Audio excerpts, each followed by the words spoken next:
What's happening, guys? Welcome back to the Whiskey Shed. My name is John McGrath, an Irish man in his workshop sharing his whiskey journey with you guys. Now, it's been a while since I made a video, but we're getting back into it again, so I have some nice reviews lined up, and we're going to jump back in with a brand new core release from the Dingle Distillery. This is their Dingle single malt, and like I say, this is a core release, so this is going to be a staple from Dingle, and this one you're going to be able to get your hands on. So, as always, we'll do a little bit about the distillery, then we'll get to nosing and tasting. So, a little bit about Dingle, let's do it. Okay, so as always, a little bit about the whiskey and the distillery before we jump in and nose and taste it. Now, this is a relatively new distillery, so I don't have too much history to get into. But before I do, I just have to let you guys know that I was sent this particular bottle by Dingle Distillery, but I'm not being paid and I'm under no instruction to say anything whatsoever. I was literally just asked, would you like to try a bottle? I said yes, and that's it. No information, no instructions, nothing. So I can say whatever it is I like and I'm not being paid, but I do want to be upfront and honest and just let you guys know that this was actually sent to me. So that being said, the distillery in Dingle was founded in 2012 by three guys, Oliver Hughes, Liam Lahart and Peter Mosley, and they are the guys behind the Porterhouse Brewing Company, which is the craft brewing company that got going in the mid-90s, and now they've got into the craft whiskey distilling, and are one of the first kind of artisan whiskey distilleries, independent distilleries, to get up and running in this country after the great crash that almost wiped out the entire Irish whiskey industry, that basically brought the whole industry just into Irish distillers and down to Midleton and Cork. These guys got up and got an independent distillery going where they do a artisan style, I suppose a craft style whiskey. They completely distill their own stuff, so it's their own distillate, and they age it themselves on site. And so, like I said, this is the core range, so this is going to be readily available. Up until this point, they've been doing small batch releases of their single malt and their single pot still, and once it's gone, and it fetches some crazy money on the whiskey auction sites. So like I say, once their batches are gone, they're gone, and some of them have been absolutely fantastic, so I'm told. I've yet to get my hands on one, but this is one you can readily get your hands on. This is 50,000 bottles, I think, in the first release. They're talking about doing up to 500,000 bottles by 2023. It's readily available in Ireland, Europe, the UK, and I think by the end of this year it will be distributed in the US as well. Yeah, so it's great to see them going from strength to strength, especially a new distillery, an artisan distillery that's up and coming, and yeah, very, very good indeed. Now, they're down in Dingle, which is one of the most beautiful parts of Ireland. I love it down there. I often take the motorbike down over the Conor Pass from Tralee into Dingle. It's an absolutely beautiful road, very picturesque, and of course Dingle is famous for Funky the Dolphin. He was kind of the resident dolphin there in the harbour, and he was there for about 20 years, and sadly this year it seems as if he passed away because he hasn't been seen in a long time, but he'll be sadly missed because he was kind of a character, or he was kind of part of the fabric of Dingle, and yeah, an absolutely beautiful part of the world. So definitely get down there, check it out, and go visit a distillery if you ever get a chance. You will absolutely love it down there. Now, let's get on and nose and taste this whiskey. Okay, let's get some whiskey in the glass, and we have a cork, so do we have a good cork pop? Yep, not too bad. Let's get it in the glass.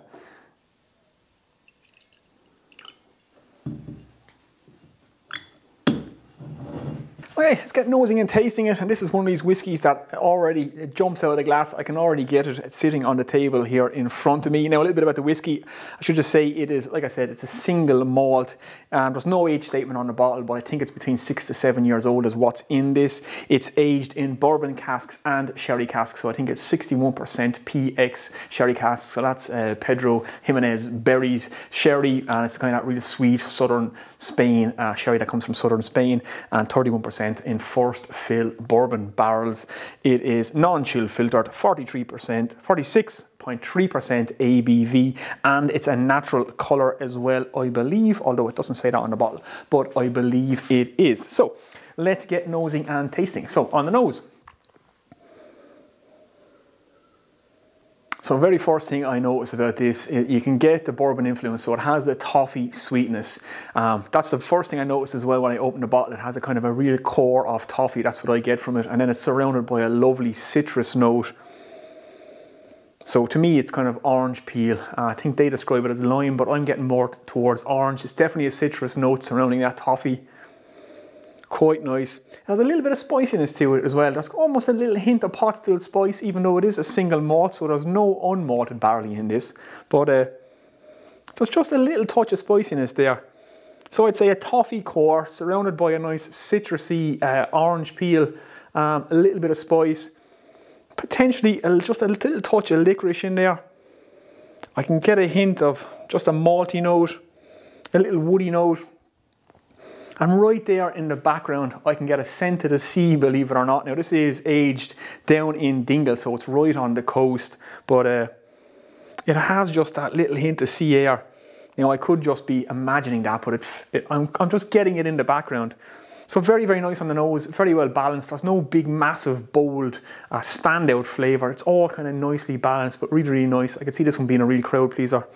So yeah, I'd say a toffee surrounded by citrus, a little bit of spice, a little bit of licorice, and just some sea air in there as well is what I'm getting. So quite nice on the palate. So the palate is very much the nose on this. Nice little kick of the alcohol there. It's 46.3% ABV, but there's no burn off it. It's just a little hint, a little kick of it. But it's that toffee sweetness up front. And then I get licorice on the mid palate. The zestiness is toned down a bit on the palate, but definitely that toffee is there. You get the influence from the bourbon barrels.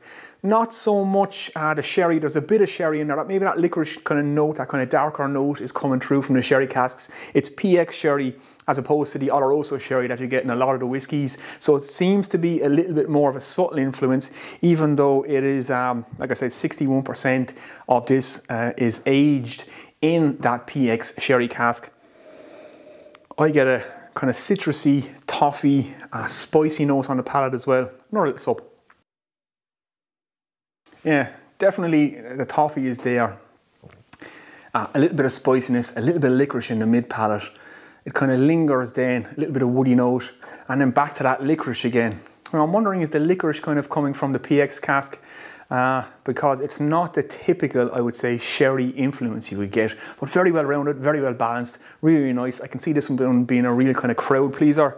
I can understand why they kind of went for this flavour profile for their core range, because it hasn't anything that's really challenging in it, but it's very, very nice and very, very well balanced. So let's just leave it on its side for a little bit, let it open up, let it do its thing, and we'll come back to it in 10 minutes time like we always do and see what else we can get out of it. Okay, so having done the usual thing, let it sit on its side, let it open up, and we'll see what else we can pull out of this whiskey. So on the nose again.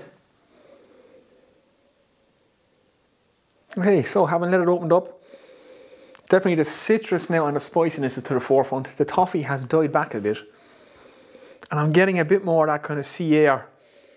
So just a little hint of that kind of seaweedy kind of smell. I did a seaweed cask in one of my previous videos. Now it's not nearly to that level. It's just subtle in the background, but it's a little bit more to the forefront now. The toffee for me has died down a small bit.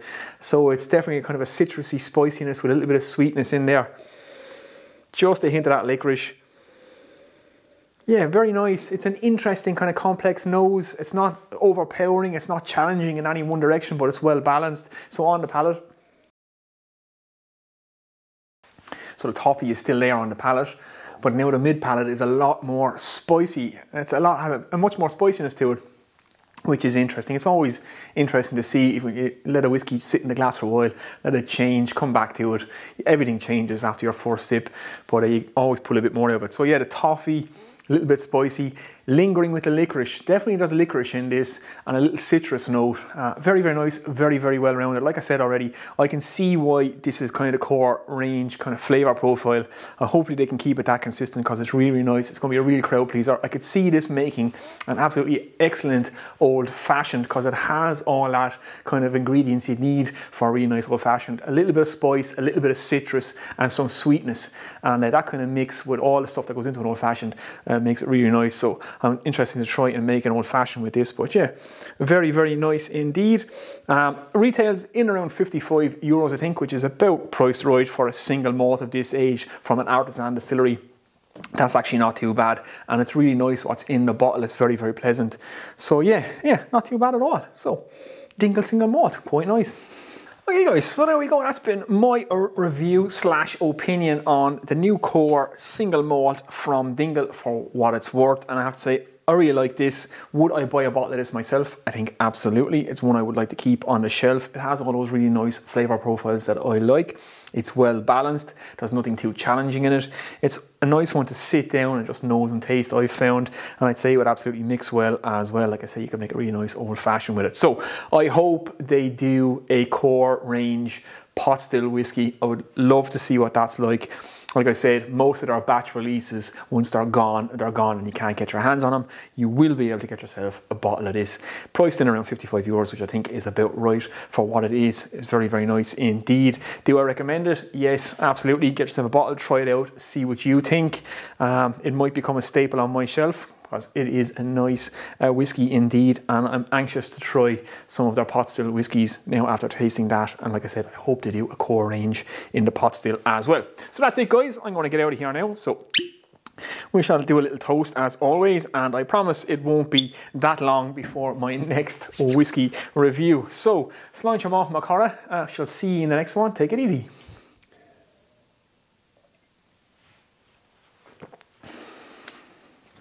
Yeah, it's toffee, orange peel, some licorice, very, very nice, well balanced, a nice one to sip on.